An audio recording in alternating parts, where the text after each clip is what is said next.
ঢাকাই সিনেমার জনপ্রিয় অভিনেত্রী পূর্ণিমা বর্তমানে পর্দায় নিয়মিত না হলেও তার দর্শকপ্রিয়তা রয়েছে আগের মতোই। তার সৌন্দর্যে এখনও মুগ্ধ তরুণ থেকে বয়োজ্যেষ্ঠ সব বয়সের মানুষ। নায়িকার ব্যক্তিগত জীবন ও পর্দার অভিনয় সবকিছু নিয়ে আগ্রহ তাদের। ভক্তদের এমন অগাধ ভালোবাসা ও নানা কাণ্ড নিয়ে সম্প্রতি কথা বলেছেন পূর্ণিমাও সামনে এনেছেন অনেক অজানা তথ্য। শাহাদাত রিফাতের রিপোর্টে বিস্তারিত।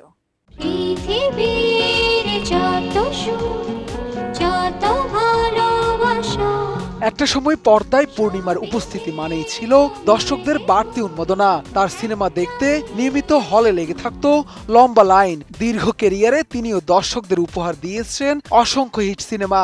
তবে হঠাৎ করেই কোনো এক অজানা কারণে কাজ কমিয়ে দেন পূর্ণিমা। জলে ভাসে দুটি বর্তমানে সিনেমায় নিয়মিত না হলেও উপস্থাপনায় বেশ সরব এই অভিনেত্রী। তার রূপের পাশাপাশি কথার জাদুতেও মুগ্ধ হয়েছেন দর্শক। এ কারণে অনেকে বলে থাকেন সর্বগুণে গুণান্বিত নায়িকা পূর্ণিমা। বয়স বাড়লেও তার চেহারায় লাগেনি এর ছাপ।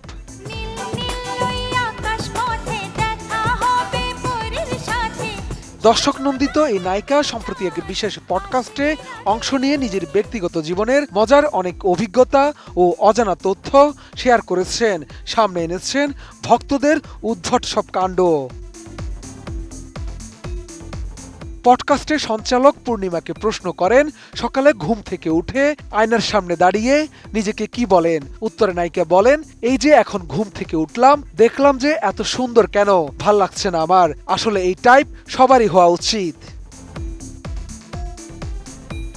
গ্ল্যামার ধরে রাখতে অভিনেত্রী হয়তো কঠোর ডায়েট করেন। উপস্থাপকের এমন প্রশ্নে পূর্ণিমা জানান, নিজেকে ধরে রাখার জন্য আলাদা করে বিশেষ কিছুই করেন না তিনি।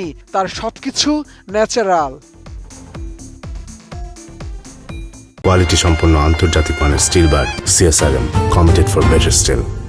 পডকাস্টের আলাপচারিতায় নিজের সেন্স অফ হিউমার দিয়ে ভক্তদের মাতিয়ে রাখেন পূর্ণিমা। মজার ছলে অভিনেত্রী বলেন, ডক্টর বলেছে তুমি তাড়াতাড়ি জয়েন করো, আমাদের পেইন কিলার লাগবে না, আমি ওয়ার্ডে গিয়ে সবার পেইন কমিয়ে দিয়ে আসবো। অভিনেত্রীর রূপের মায়ায় মুগ্ধ হয়ে ভক্তরা অনেক সময় উদ্ভট সব কাণ্ড করে বসেন। এ বিষয়ে পূর্ণিমা বলেন, কেউ আছে আবার পারমিশন ছাড়াই আমাকে চিমটি দিয়েছে, আমি বলেছি এ কি কেন। উত্তরে তারা বলে, না দেখলাম মানুষটা সত্যি কিনা, তাকে নাকি পুতুলের মতন লাগছে। বাল্যকালের স্মৃতিচারণ করে পূর্ণিমা বলেন, বাসায় গেস্ট আসলেই মা হারমোনিয়াম বের করে আমাকে গান গাইতে বলতেন। বেচারা গেস্টদের জোর করে 5টি গান শোনাতে হতো, জানি না তারা টর্চার হতো কিনা।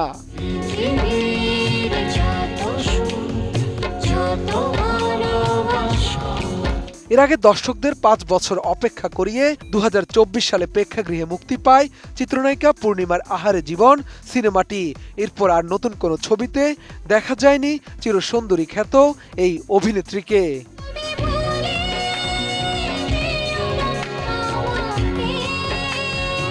শাহাদাত রিফাত, ATN নিউজ, ঢাকা।